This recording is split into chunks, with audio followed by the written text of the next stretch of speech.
السلام علیکم، میں نے پوچھنا تھا کہ حدیث میں فرمایا گیا ہے کہ مرد کے لیے سب سے بہترین رفیق حیات کون ہے، تو میں نے پوچھنا تھا کہ لڑکیوں کے لیے سب سے بہترین رفیق حیات کون ہے؟ جو عورتوں کے لیے جس طرح مردوں کو کہا ہے تو لڑکیاں بھی اسی طرح دیکھیں نا. اگر یہ اللہ تعالیٰ نے فرمایا کہ جب تم رشتہ تلاش کرو تو تم چار چیزیں تم دیکھتے ہو.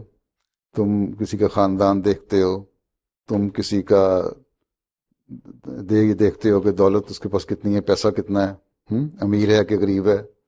تم یہ دیکھتے ہو کہ اس کی شکل کیسی ہے ہیں، اور تم یہ دیکھ سکتے ہو اس کا دین کیسا ہے.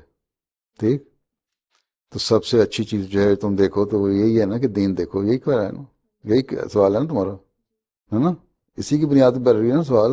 ہاں جی. اچھا، اب جو مرد کے لیے ہے کہ دیندار دیکھو، تو مردوں کو میں کہا کرتا ہوں، میں بھی کہہ چکا ہوں کہ صرف دیندار عورت ہونا ضروری نہیں، تمہارا بھی دیندار ہونا ضروری ہے.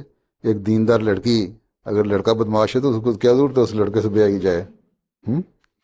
اس لیے مردوں کو بھی دیندار بننا پڑے گا. اس میں یہ بھی حکم ہے کہ جب تم دیکھو دیندار لڑکی دیکھو تو خود بھی دیندار بنو.